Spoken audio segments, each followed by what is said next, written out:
Jamaah, oh jamaah. Alhamdulillah. Alhamdulillahirabbil alamin. Kita masih di Islam itu indah, jamaah yang ada di Ucapin juga rumah. dulu selamat Idul Adha. Oh ya, Ustaz dong, ayo Ustaz, boleh. Kita 1, 2, 3. 1, 2, 3. Keluarga besar Islam itu indah mengucapkan Selamat Hari Raya Idul Adha 1442 Hijriah. Semoga kurban kita diterima oleh Allah. Amin. Masya Allah, pas banget ya lagi Idul Adha. Berkurban identik dengan ibadah haji ya kan. Lebaran haji hari ini. Iya, tema kita juga ini, amalkan ini bisa naik haji tiap hari. Iya. Masya Allah. Ayo jamaah, aku mau recap lagi ya tadi apa saja yang sudah dijelaskan sama guru-guru kita nih. Yang pertama itu wudhu dalam keadaan suci menuju masjid. Yang kedua sholat 5 waktu berjamaah di masjid. Ketiga membaca tasbih, tahmid dan juga takbir.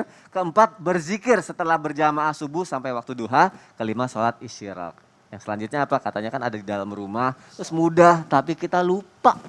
Ustadz Maulana katanya mau jawab sekarang kan? Iya dong. Silakan Ustadz Maulana. Masya Allah, terima kasih banyak. Nah, jamaah. Yeay. Oh jamaah. Yeay. Alhamdulillah. Allahu Akbar, Allahu Akbar, Allahu Akbar. Walillahilham. Nah, hari ini suasana Idul Adha, suasana kurban, suasana insya Allah kita mendapatkan pahala haji. Karena hari ini juga kita membahas tentang amalan ibadah haji yang bisa kita dapatkan. Walaupun tidak kita ke sana, tapi senilai pahala haji. Apa itu? Ternyata tidak terlalu jauh. Kalau tadi dari awal wudhu ke masjid, berjamaah, kemudian duduk, itu semua di masjid. Nah bagaimana nih? Ternyata ada pahala amal ibadah yang kita dapatkan dari rumah. Apa itu? Senilai dengan ibadah haji, yakni berbakti kepada orang tua. Sekali lagi, berbakti kepada orang tua. Sosok datang kepada Nabi, ada sahabat mau ikut berjuang, berjihad. Kata Nabi, ada ibumu. Urus ibu, rawat ibu. Jika engkau berbuat padanya, engkau sama dengan beribadah haji dan berumrah, berjihad. Jadi urus orang tua. Sosok anak yang mengurus, merawat orang tuanya, maka akan mendapatkan ibadah pahala senilai haji. Hadis riwayat At-Tabrani. Maka kalau berbicara tentang berbakti kepada orang tua, bersedekah kepada yang tidak dikenal 10 pahalanya, sedekah kepada yang dikenal 100 pahalanya, sedekah kepada keluarga 1000 pahalanya, sedekah kepada anak 10.000 pahalanya, sedekah kepada orang tua 100.000 kali lipat. Jadi nilai ibadah haji yang luar biasa. Makanya jangan pelit mengurus orang tua, merawat orang tua. Karena ternyata ketika kita mengurus merawat orang tua, nilainya senilai dengan ibadah haji. Memandang wajah orang tua. Dalam kitab Mi'raj disebutkan memandang wajah orang tua itu pahala haji. Buat orang tua tersenyum. Buat orang tua bahagia. Tidak menyusahkan orang tua. Itu pahala haji. Ada 5 yang dilihat dapat pahala. Melihat Ka'bah, melihat air Zam-Zam, melihat Al-Quran, melihat wajah orang tua dan melihat ulama. Masya Allah. Itu pahala memandang. Jadi memandang wajah orang tua, membuat orang tua tersenyum, dapat pahala. Gimana nih yang tidak hidup sama orang tua? Kan ada fotonya, ada handphone, ada gambar. Nggak ada. Orang dulu gimana? Nggak ada foto. Gampang. Tataplah wajahmu di cermin. Di situ ada mata orang tua. Di situ ada pipi orang tua. Ada pasti mukanya orang tua dalam buka kita. Tercermin di situ. Maka ketika kita memandang wajah kita, pasti kita mendoakan orang tua. Dan timbul sifat kasih sayang, timbul bakti, membuat kita mau berdoa untuk orang tua. Makanya jangan lupa ya, senantiasa berbakti. Apalagi di hari Idul Adha, hari Lebaran, usahain. Kalau memang karena masa pandemik, mungkin kita tidak bisa, apalagi PPKM hari sekarang ini masih PPKM, berarti dalam suasana seperti ini kita masih bisa video call lah. Iya, masih banyak. Gimana kabarnya Ma? Kenapa sih tidak telepon tiap hari, tiap waktu, tiap saat kita senantiasa aktifkan handphone untuk supaya bisa berbicara langsung sama orang tua. Dan yang paling hebat lagi, berebutan untuk mengurus, merawat orang tua. Atau aku tidak ada waktu kan aku kerja. Kalau begitu jamin orang tua. Tiap bulan kirim apalah. Iya. Ini sesuatu, sempatkan waktu untuk bisa bersama dengan orang tua. Dan ingat, tidak akan mungkin dinilai kesyukuran kalau kita tidak memuliakan orang tua. Ingat, orang tua sanggup merawat 10 anak, tapi 10 anak belum tentu bisa merawat orang tua. Yang disuruh berbakti adalah anak berbakti kepada orang tua. Orang tua tidak usah disuruh, pasti sudah. Dia pasti sayang orang anaknya itu. Berarti dari penjelasan Ustadz ini nggak ada alasan untuk tidak berbakti kepada Tidak orang ada tua. alasan untuk tidak berbakti kepada. Bahkan orang tua yang sudah meninggal pun kita masih bisa berbakti kepadanya. Masya Bahkan Allah. hari ini Idul Kurban. Ya. Kan 4 hari kurban hari Ya. ini. Kalau memang PKN-nya baru kita masih bisa sampai pari 10, 11, 12, 13 kita berkurban. Dan bisa juga meniatkan berkurban untuk orang tua. Allahu Akbar, dan pahalanya senilai haji juga ya dengan Ya cara berbakti aman ya. kalau kita berbakti orang tua. Terima kasih Ustadz Maulana untuk penjelasannya, Masya Allah. Kita lanjutkan lagi jamaah yang ada di rumah. Udah banyak banget yang dijelaskan sama guru-guru kita dan insya Allah banyak sekali manfaatnya buat kita. Nah sekarang kita berbicara mengenai menghadiri majelis ilmu nih jamaah yang ada di rumah. Katanya kan pahalanya juga bernilai haji. Kita tanya sama Ustadz Syam. Baik. Majelis ilmu dalam keadaan pandemi seperti ini bagaimana cara kita menghadirinya ya? Terus majelis ilmu yang seperti apa nih yang bisa menghadirkan pahala senilai haji Ustadz Syam? Baik, bismillahirrahmanirrahim. Tabi guru Ustadz Maulana, Habib Utsman, Mas Soni, serta para alim ulama yang dimuliakan Allah Subhanahu wa taala. Rabbi syrah li sadri wa yassir li amri wahlul 'uqdatam min lisani yafqahu qawli waj'al li wazira min ahli. Allahu akbar, Allahu akbar, Allahu akbar. La ilaha illallah wallahu akbar. Allahu akbar walillahil hamd. Masya Allah tabarakallah, ternyata ada ujian juga yang menimpa kita di masa pandemi ini. Yakni bermajelis ilmu yang sedikit terbatas ya, menghadiri langsung yang terbatas. Namun yang disebutkan bermajelis ilmu, duduk bersama mendengarkan ilmu tidak terbatas. Bisa via aplikasi, bisa via daring, insya Allah nilainya juga sama. Kalau kita bertemu langsung, kata Nabi SAW, atau dalam riwayat disebutkan yang berjalan menuju majelis ilmu, langkah kaki kanannya bernilai pahala dan derajat, langkah kaki kirinya bernilai ampunan dosa, jadi langkahnya yang dihitung. Jadi kalau online berarti kira-kira paket datanya yang dihitung. Pakai datanya. Jadi kira-kira itu yang dihitung. Berapa pengeluarannya, usahanya, effortnya, maka itulah yang dibalas oleh Allah Subhanahu wa taala. Allah Subhanahu wa taala sampaikan dalam Al-Qur'an ba'dana qul a'udzubillahi minasyaitonir rajim. Yarfa'illahu alladhina amanu minkum walladhina utul ilma darajat. Allah meninggikan, mengangkat derajat orang-orang yang beriman, lagi orang-orang yang berilmu derajatnya. Masya Allah tabarakallah. Kalau kita berbicara bagaimana caranya dapat pahala bermajelis ilmu atau belajar sedangkan dalam masa keadaan pandemi gimana caranya? Ada riwayat begini. Ilmu itu kita tidak berilmu saja namun mendekati ilmu sudah dapat keutamaannya. Contoh, Ustadz Maulana berangkat ke satu daerah. Misalnya mau berangkat ke rumahnya Sony gitu ya. Ya. Guru kita mau berangkat ke rumahnya Sony. Pasti Sony dan Fairuz itu menyiapkan makanan yang banyak, yang enak-enak. Ya. Wah guru kita nih mau datang nih. Ya. Ya kan? Ulama mau datang, guru kita mau datang. Ternyata pas Ustadz nyampe makannya cuma satu macam. Heeh. Dikit lagi makannya. Diet pasti itu. Iya, yang banyak makan siapa? Kira-kira?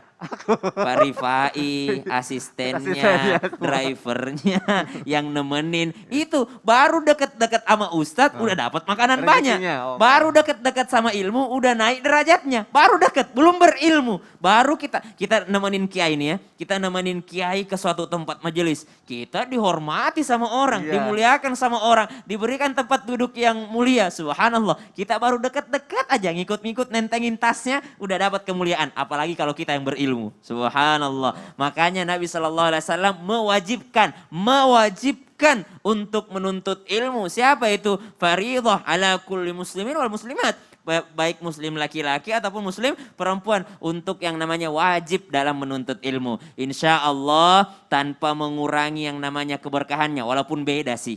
Tetap berbeda antara tatap muka dengan tidak tatap muka. Tetap keberkahan itu berbeda keberkahannya. Namun dengan niat tulus karena Allah Subhanahu wa taala, ya Allah, hari ini saya buka laptop saya buka handphone saya, daripada handphone saya penuh dengan maksiat, laptop saya penuh dengan maksiat, sesuatu yang sia-sia, maka hari ini saya berniat menjadikan handphone, laptop saya menjadi yang namanya sarana bermajelis ilmu. Ada niatnya. Jadi niat dulu mencari ilmu, niat dulu bermajelis ilmu. Setelah itu, setelah semuanya selesai, maka doa kafaratul masjid, doa majelis, doa untuk menutup majelisnya ya. Subhanakallah subhanakallahumma wa bihamdika asyhadu an la ilaha illa anta astaghfiruka wa atubu ilaik. Jadi ada doa sebelum bermajelis, ya Allah saya niat untuk bermajelis. Yang terakhir menutupnya dengan doa penutupan majelis. Jadi ini mendapatkan keberkahan insyaallah dan pahalanya juga mendapat pahala haji dan umrah. Masya Allah. Kalau nonton Islam itu indah?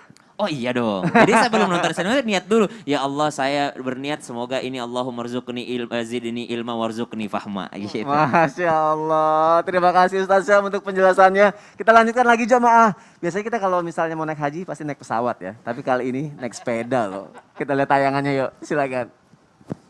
Sempat mendadak heboh, dua pemuda asal Provinsi Gorontalo yang akan pergi ke Arab Saudi dengan menggunakan sepeda. Kini dua pemuda tersebut berangkat tepat pada 6 Juni 2021. Pelepasan keberangkatan keduanya dilakukan di Jalan Panjaitan, Kota Gorontalo. Tidak hanya sekedar berangkat, ekspedisi mereka berdua dinamai dengan sebutan Muslim Youth Journey. Kedua pemuda ini adalah Andi Harvin Talib, berusia 26 tahun, dan Khairul Ma'atini, 27 tahun. Keduanya bersepakat ketika nanti lulus kuliah, mereka akan pergi ke Tanah Suci Mekah menggunakan sepeda. Masya Allah, yang penting niatnya ya. Dan mereka berniat tuh mau pergi haji walaupun naik sepeda nih. Habis katanya kan kalau misalnya kita niat aja, pahalanya bisa senilai ibadah haji juga. Bener nggak nih Habib Usman? Niat Bismillah. seperti apa nih yang bisa nilainya Betul. seperti ibadah haji? Betul, bismillah. Silakan Habib Afwan Usman. Mas Soni, Afwan Ustaz Maulana, Afwan Ustaz Syam. Allahu Akbar, Allahu Akbar, Allahu Akbar. La ilaha illallah, Allahu Akbar. Allahu Akbar walillahil hamd. Subhanallah, Masya Allah, niat yang kuat, niat yang luar biasa, niat yang dahsyat, bertekad atau memiliki niat untuk berangkat haji. Insya Allah dia mendapatkan pahala haji. Fahuwa biniyatihi fajruhuma sawaun. Ia sesuai dengan apa yang dia niatkan. Apa yang dia ingatkan, diniatkan untuk berangkat haji. Insya Allah sama apa yang dia niatkan, dapat pahala haji. Saya niat ingin berangkat haji, insya Allah dapat pahala haji. Saya contoh cerita. Dulu, waktu tahun 2015, saya berharap, ya Allah, saya mau berangkat haji tahun ini. Tapi itu mepet banget, 10 hari sebelum hari H. 10 hari sebelum hari H. Tapi saya niat, ya Allah saya mau berangkat haji. Subhanallah, luar biasa, Allah kasih rizki, bisa berangkat haji. Udah niat yang luar biasa. Ketemu sama Ustaz Maulana, tahun 2015, satu pesawat bareng. Tapi waktu itu Anda belum kenal Ustaz Maulana. Tapi kita ngobrol, Masya Allah, la hawla wa la quwwata illa billahil aliyil azim. Allah jadikan seperti sawaun, sama apa yang dia niatkan. Kalau dia niat baik, Allah kasih kebaikan. Innamal a'malu biniyat wa innamal likulli imri'in ma nawa. Segala sesuatu disesuaikan apa yang dia niatkan. Setiap amalan tergantung apa yang dia niatkan. Setiap orang akan mendapatkan apa yang dia niatkan. Kalau dia niat yakin, ya Allah, saya ingin nabung hari ini mau berangkat haji. Jadi ada tabungan haji, dia masukin. Ada contoh tukang nasi uduk yang di jalanan tuh, dia nabung sehari 1.000, 2.000, 3.000. Dia bismillah, subhanallah. Kalau dia meninggal pada saat itu, walaupun tabungannya baru 100.000 atau 1 juta, dia sudah mendapatkan pahala haji. Oleh karena itu, pesan dari saya, di rumah punya tabungan khusus, tabungan haji. Beli celengan, tabungin, mau 1.000, 10.000, 100.000 yang Anda masukkan, Anda sudah mendapatkan pahala haji. Kenapa? Niat. Innamal a'malu biniyat wa innamal likulli imri'in ma nawa. Niat yang Anda niatkan di dalamnya adalah pahala yang Anda dapatkan. Ketika seorang muslim, orang yang beriman kepada Allah, dia niat untuk mendapatkan segala yang dia niatkan, Allah kasih pahala yang diniatkan tersebut. Niat mau haji, dapat pahala haji. Niat mau umroh, insya Allah besok dapat pahala umroh. Niat besok mau sodakoh, dia belum bersodakoh, insya Allah dia mendapatkan pahala sodakoh. Oleh karena itu, beruntunglah kita menjadi umat yang baginda Nabi besar Muhammad SAW. Sedikit yang kita lakukan, tapi banyak pahala yang kita dapatkan. Kita ini zaman susah, haji susah. Karena apa? Banyaknya antrian yang tadi dibilang, banyaknya hal-hal yang nggak bisa berangkat. Tahun ini aja nggak bisa berangkat haji karena pandemi, karena harus vaksin lah. Di Saudi kita di Bennett nggak bisa masuk lah, dan lain sebagainya. Oleh karena itu, mau dapat pahala haji, ikutilah tadi kalimat-kalimatnya. Zikir dan lain sebagainya, dan yang terpenting diniatkan dulu dari sekarang. Ya Allah, ya Tuhanku, aku ingin memenuhi panggilanmu ya Allah, ingin berangkat haji. Labaik Allahumma labaik, labaik la syarika laka labaik, innal hamda wa ni'matalaka wal mulk la syarikalak. Bismillah, insya Allah bisa berangkat Haji, Amin ya rabbal alamin. Aduh, mulai sekarang harus niatin. Siapa tahu ntar di pesawat ketemu Ustadz Maulana lagi. Bismillah. 2015 Ustaz ya? Atau bareng-bareng insya Allah ya. Amin. Amin. Ya Allah amin. Kita lanjutkan lagi jamaah yang ada di rumah. Amalan terakhir nih Ustadz Syam katanya senilai ibadah haji juga kalau kita umroh di saat bulan Ramadan. Nah sekarang kan lagi pandemi juga nih Ustadz. Kalau misalnya udah niat umroh ternyata batal, umrohnya itu walaupun berangkat nilainya pahala haji juga nggak? Kan berhubungan juga dengan niat kali ya. Ya Allah. Habib Silakan, guruku Ustadz Maulana, Habib Utsman, Mas Soni dan seluruh guru-guru kami yang dimuliakan Allah Subhanahu wa taala. Allahu akbar, Allahu akbar, Allahu akbar, Allahu akbar, walillahil hamd. Maka subhanallah sedih sih rasanya, susah untuk melaksanakan umrah, apalagi mungkin yang belum pernah ke sana ataupun yang sudah pernah ke sana. Jadi yang belum pernah ke sana tuh pengen penasaran. Tapi yang udah pernah ke sana itu pengen rindu. Dan rindu itu berat. Ya. Rindu itu berat subhanallah. Apalagi kalau rindunya tidak terbalaskan centang biru gitu. Maksudnya dia udah WA tapi nggak biru-biru. Nggak dibaca-baca. Jadi subhanallah ketika kita umroh Ramadan maka itu adalah umroh yang luar biasa bisa bernilai ibadah haji. Namun ternyata di masa pandemi jangankan haji atau umroh Ramadan. Jadi bedanya haji sama umroh Ramadan itu biasanya lebih ramai umroh Ramadan dibandingkan haji. Kalau haji, orang-orang Mekah, orang-orang penduduk setempat itu menyewakan apartemen-apartemen mereka, rumah-rumah mereka untuk dipakai untuk jamaah haji. Dan mereka tidak berhaji ya, mereka punya kuota sendiri. Jadi penduduk setempat saja punya kuota untuk haji. Tapi kalau Ramadan itu lebih ramai dibandingkan haji. Kenapa? Penduduk setempat juga mau. Penduduk setempat juga mau untuk masuk ke Masjidil Haram. Maka subhanallah keutamaannya luar biasa. Intinya adalah Ramadan itu jangan disia-siakan. Ada orang yang sudah saya berniat mau umroh di bulan Ramadan. Ustadz saya gagal. Jangan sampai itu melemahkan semangat Ramadannya. Karena Ramadan itu disebutkan adalah bulan Al-Quran. Ya, bulan Al-Quran. Maka isi Al-Quran itu di bulan Ramadan kita. Syahrul Ramadan alladzi unzila fihi Al-Quran. Bulan Ramadan itu bulannya Al-Quran, bulan diturunkannya Al-Quran. Tidak ada ayat yang menyebutkan bulan Ramadan itu bulannya umrah. Tidak. Tapi bulan Ramadan itu bulannya Al-Quran. Jangan sampai gagal umrah menjadikan dia tidak semangat di bulan Ramadan. Dan bulan Ramadan itu adalah siangnya juga bernilai pahala puasa. Malamnya juga bernilai pahala sholat malam. Maka jangan pernah disia-siakan siang dan malamnya Ramadan. Detik demi detiknya, menit demi menitnya. Subhanallah. Jikalau berangkat umrah di bulan Ramadan itu mungkin agak sulit di masa yang sekarang ini. Namun berpuasa dan sholat malam di bulan Ramadan itu insya Allah dimanapun bisa kita lakukan. Ada PPKM kah, ada lockdown kah, itu masih bisa kita lakukan. Puasa di rumah bisa, sholat tarawih di rumah bisa, ngaji di rumah bisa. Dan pahalanya banyak bisa kita dapatkan, bahkan bisa melebihi daripada ibadah haji. Insya Allah jamaah yang di rumah mulai dari segmen awal tadi sampai tausiah kali ini semuanya pahalanya bernilai haji. Namun tidak menggugurkan niat kita semua untuk naik haji. Ya, tidak menggugurkan niat kita semua untuk naik haji. Silahkan menabung, silahkan store, silahkan menabung dan niatkan ini untuk saya naik haji. Kalaupun dipakai berangkat alhamdulillah, kalaupun tidak dipakai berangkat insya Allah pahalanya sudah ada. Karena niat itu sudah tercatat. Baiknya Allah, Rahman dan Rahimnya Allah, niat buruk belum melakukannya tidak tercatat keburukan. Bahkan sudah hampir melakukannya lalu batal maka dapat pahala. Kenapa? Batal berbuat buruk. Batal berbuat buruk itu dapat pahala. Dan niat baik belum melakukannya sudah mendapatkan pahala. Subhanallah. Ini hari raya Idul Adha. Ini gak berasa nih. Bentar lagi Ramadan lagi. Bulan Maulid, Isra Mi'raj, Ramadan lagi. Ya maka jangan sia-siakan Ramadannya. Meskipun kita berRamadan di tanah air dan di dalam rumah masing-masing. Alhamdulillah. Terima kasih Ustadz Syam untuk penjelasannya. Jamaah yang di rumah juga jangan kemana-mana. Setelah ini kita akan membacakan lagi pertanyaan yang sudah masuk ke media sosial Islam itu indah. Jadi tetap di Islam itu indah, nggak lama kok. Jamaah, oh jamaah, alhamdulillah. Allahu Akbar, Allahu Akbar.